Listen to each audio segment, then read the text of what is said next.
क्या आप भी उस स्थिति में हैं जहां आपकी साथी आपकी बात सुनती ही नहीं? आप जो कहते हैं उसे वो हवा में उड़ा देती है। आप मैसेज करते हैं, घंटों बाद जवाब आता है या कभी नहीं आता। आपको लगता है कि शायद वो किसी और में रुचि रखती है या शायद आप में कोई कमी है जो आप देख नहीं पा रहे। ये सोच आपको अंदर ही अंदर खा रही है। और सबसे बड़ी समस्या ये है कि आपको पता ही नहीं कि गलती कहाँ हो रही है। आज इस वीडियो में हम उन 6 कमजोर बिंदुओं पर चर्चा करेंगे जो हर स्त्री के मन में मौजूद हैं। अगर आप इन बिंदुओं को समझकर सही तरीके से उपयोग करेंगे तो वो आपसे इतनी जुड़ जाएगी कि किसी और की तरफ सोच भी नहीं पाएगी। लेकिन ये कोई जादू नहीं है, ये मनोविज्ञान है। शुद्ध, प्रैक्टिकल मनोविज्ञान। अगर आप ये सोचकर वीडियो छोड़ने वाले हैं कि ये फिर से कोई सामान्य रिश्ते की सलाह होगी, तो रुकिए। आज आपको वो तंत्र समझ में आएगा जो काम करता है। नमस्ते दोस्तों, मैं हूं आपकी डॉक्टर मीरा और आप देख रहे हैं डॉक्टर मीरा। आज का विषय उन पुरुषों के लिए है जो अपनी साथी को समझ नहीं पा रहे हैं, जो ये जानना चाहते हैं कि आखिर उसके मन में क्या चल रहा है और क्यों वो उन्हें दरकिनार कर रही है। हम बात करेंगे मनोविज्ञान की, व्यवहार की और उन 6 बिंदुओं की जिन्हें अनदेखा करना आपके रिश्ते को खत्म कर सकता है। सबसे पहले एक बात स्पष्ट कर दूं, जब कोई स्त्री आपको इग्नोर करती है तो इसका मतलब ये नहीं कि वो आपसे नफरत करती है। इसका मतलब ये है कि आपने अभी तक उसके मन के उन दरवाजों को नहीं खोला है जहां वो सच में रहना चाहती है। हर स्त्री के मन में कुछ विशेष कमजोरियां होती हैं। ये कमजोरियां कोई दोष नहीं है, बल्कि मनोवैज्ञानिक प्रवृत्तियां हैं। जो पुरुष इन्हें समझ लेता है वो रिश्ते में एक अदृश्य शक्ति हासिल कर लेता है। आज हम उन्हीं 6 बिंदुओं पर बात करेंगे। पहला बिंदु है नए अनुभव का लालच। हर स्त्री चाहती है कि उसका साथी उसे वो दिखाए जो उसने पहले कभी नहीं देखा। ये कोई बाहरी दिखावा नहीं है, बल्कि अनुभवों की बात है। जब आप किसी स्त्री को नई जगह लेकर जाते हैं, नया खाना कराते हैं, नई गतिविधि में शामिल करते हैं, तो उसके मस्तिष्क में डोपामाइन नामक हार्मोन रिलीज होता है। डोपामाइन को प्रसन्नता का हार्मोन कहा जाता है। जब यह हार्मोन बार बार एक ही व्यक्ति की वजह से निकलता है, तो मस्तिष्क उस व्यक्ति को खुशी का स्रोत मानने लगता है। ये एक शर्तबद्ध प्रतिक्रिया है। आपको बस ये करना है कि हर हफ्ते कुछ नया करें, नई जगह घूमने जाएं, नया खाना बनाएं, नया खेल खेलें। ये छोटे छोटे अनुभव उसके मन में आपकी जगह को मजबूत करते हैं। लेकिन यहाँ सावधानी जरूरी है। नया अनुभव देना मतलब ये नहीं कि आप उसकी सहमति के बिना कुछ भी करें। हर नए अनुभव से पहले उसकी राय जानना जरूरी है। सहमति के साथ दिया गया अनुभव ही सच में यादगार बनता है। दूसरा बिंदु है गोपनीयता पर नियंत्रण। हर स्त्री के पास कुछ ऐसी बातें होती हैं जो उसने कभी किसी से नहीं कही। ये उसके गहरे राज हैं। जब कोई पुरुष धैर्यपूर्वक उसकी बात सुनता है, बिना निर्णय लिए, बिना काटे, तो धीरे धीरे वो अपने राज खोलने लगती है। ये एक बहुत ही धीमा प्रक्रम है। आपको जल्दबाजी नहीं करनी है, आपको बस एक अच्छा श्रोता बनना है। जब उसके गोपनीय राज आपके पास आ जाते हैं तो एक अदृश्य बंधन बन जाता है। वो ये सोचती है कि अगर मैं इसे छोड़ूंगी तो ये सारी बातें कहीं और नहीं जाएंगी। ये एक मनोवैज्ञानिक निर्भरता है, लेकिन यहाँ एक नैतिक सीमा है। उसके राज्यों का उपयोग कभी भी उसे नीचा दिखाने या धमकाने के लिए न करें। अगर आपने ऐसा किया तो वो राज हथियार बन जाएंगे और रिश्ता तोड़ देंगे। इसलिए सुने, संभालें, लेकिन कभी दुरुपयोग न करें। तीसरा बिंदु है व्यक्तिगत समस्याओं में सहायता। हर स्त्री की जिंदगी में कुछ ऐसी समस्याएं होती हैं जो उसे परेशान करती हैं। हो सकता है उसका कार्यस्थल पर तनाव हो, पारिवारिक समस्या हो या स्वास्थ्य संबंधी चिंता हो। जब आप उसकी इन समस्याओं में सक्रिय रूप से मदद करते हैं तो एक अलग तरह का संबंध बनता है। आप सिर्फ उसका साथी नहीं रहते, बल्कि एक सहायक बन जाते हैं। ये सहायता वास्तविक होनी चाहिए। सिर्फ सांत्वना देना काफी नहीं है। आपको उसकी समस्या का समाधान खोजने में मदद करनी होगी। अगर उसका कार्यस्थल पर कोई समस्या है तो उसके साथ बैठकर विकल्प तलाशें। अगर पारिवारिक तनाव है तो उसे सलाह दें या मध्यस्थ बने। जब आप उसकी व्यक्तिगत समस्याओं का हिस्सा बन जाते हैं तो वो आपको छोड़ने के बारे में सोच भी नहीं सकती, क्योंकि उसे पता है कि आपके बिना ये समस्याएं और बड़ी हो जाएंगी। चौथा बिंदु है पारिवारिक जुड़ाव। ये बिंदु बहुत शक्तिशाली है, लेकिन इसे सावधानी से उपयोग करना होगा। जब आप किसी स्त्री के परिवार से जुड़ जाते हैं, उसकी माता से, पिता से, भाई बहन से सम्मानजनक संबंध बनाते हैं, तो एक बड़ा नेटवर्क आपके पक्ष में हो जाता है। लेकिन यहाँ एक जोखिम भी है। अगर आपने पारिवारिक संबंध बनाने के बाद उसे धोखा दिया तो ये नेटवर्क आपके विरुद्ध हो जाएगा। इसलिए ये कदम तभी उठाएं जब आप रिश्ते में गंभीर हैं। पारिवारिक जुड़ाव का मतलब ये नहीं कि आप उसके घर के काम करने लगें। इसका मतलब है कि आप उसके परिवार की समस्याओं को समझें, उनके त्योहारों में शामिल हों, उनकी परंपराओं का सम्मान करें।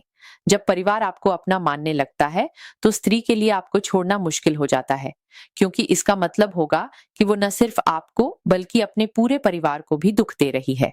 पांचवां बिंदु है जो मैं आपकी ओर से जोड़ रही हूं, और ये है भावनात्मक सुरक्षा का भाव। हर स्त्री चाहती है कि उसका साथी उसे ऐसा महसूस कराए कि वो सुरक्षित है। ये शारीरिक सुरक्षा नहीं, बल्कि भावनात्मक सुरक्षा है। जब वो अपने साथी के साथ हो तो उसे ये विश्वास हो कि कोई भी समस्या आए, ये व्यक्ति मेरे साथ खड़ा रहेगा। ये विश्वास धीरे धीरे बनता है। आपको हर वो क्षण याद रखना है जब उसे आपकी जरूरत थी, और उन क्षणों में आपको वहां मौजूद रहना है। जब वो रो रही हो तो उसे अकेला ना छोड़ें।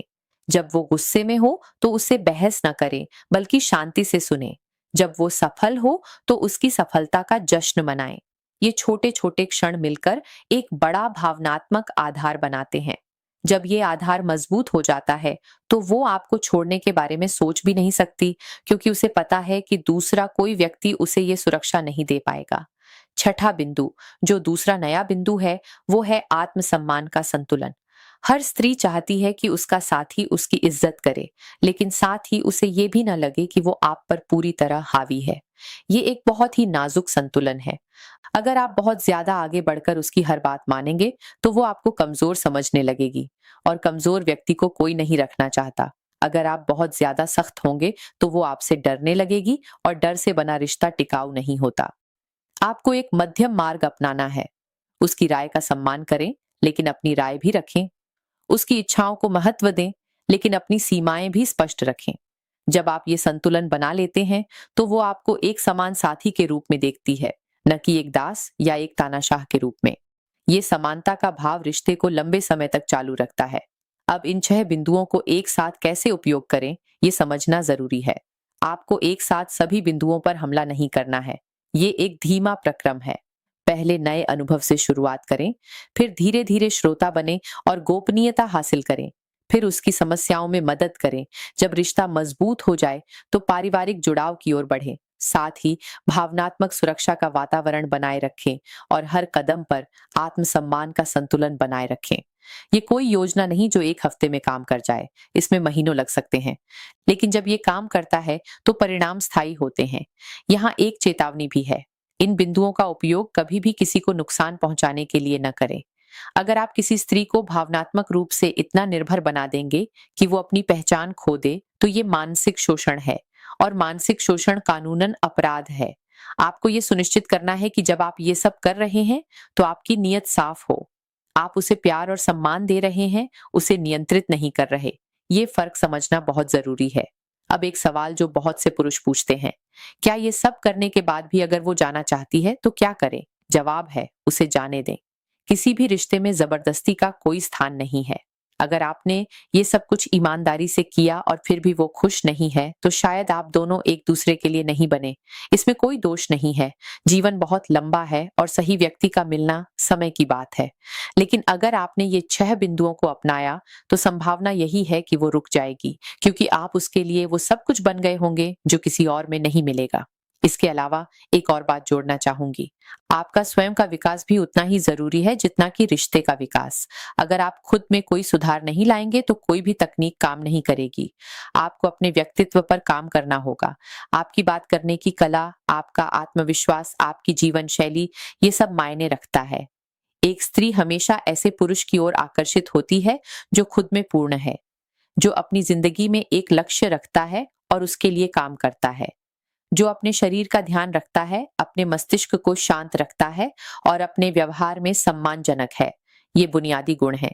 इन बुनियादी गुणों के बिना कोई भी मनोवैज्ञानिक तकनीक अस्थायी राहत दे सकती है, स्थायी नहीं। तो यहाँ एक सीधा रास्ता है। पहला, खुद को विकसित करें। दूसरा, उसे नए अनुभव दें। तीसरा, उसकी गोपनीयता का सम्मान करें। चौथा, उसकी समस्याओं में मदद करें। पांचवा, उसके परिवार से जुड़ें। छठा, उसे भावनात्मक सुरक्षा दें। सातवां, आत्मसम्मान का संतुलन बनाए रखें। ये 7 कदम हैं, इन्हें अपनाइए। समय लगेगा लेकिन परिणाम स्थायी होंगे। अब एक अंतिम बात, बहुत से पुरुष सोचते हैं कि ये सब करना पाखंड है, लेकिन असल में ये पाखंड नहीं है बल्कि समझदारी है। आप किसी को नियंत्रित नहीं कर रहे, आप एक मजबूत संबंध बना रहे हैं। हर रिश्ते में कुछ न कुछ प्रयास करना पड़ता है। प्रयोग के बिना कोई फसल नहीं होती। आपको ये तय करना है कि क्या आप अस्थायी आराम के लिए रिश्ते को बहाव में जाने देना चाहते हैं या फिर कुछ प्रयास के बाद एक मजबूत टिकाऊ बंधन बनाना चाहते हैं। ये फैसला आपका है, कोई आपके लिए ये फैसला नहीं कर सकता। आज के इस वीडियो में हमने बात की उन स्थितियों की जहां स्त्री आपको इग्नोर कर रही होती है। हमने समझा कि इसके पीछे मनोवैज्ञानिक कारण क्या होते हैं। हमने 6 कमजोर बिंदुओं का विश्लेषण किया। पहला, नए अनुभव का लालच। दूसरा, गोपनीयता पर नियंत्रण। तीसरा, व्यक्तिगत समस्याओं में सहायता। चौथा, पारिवारिक जुड़ाव। पांचवा, भावनात्मक सुरक्षा का भाव। और छठा, आत्मसम्मान का संतुलन। साथ ही हमने ये भी जाना कि इनका उपयोग कैसे करें, क्या सावधानियां रखें और कब रुकना जाने।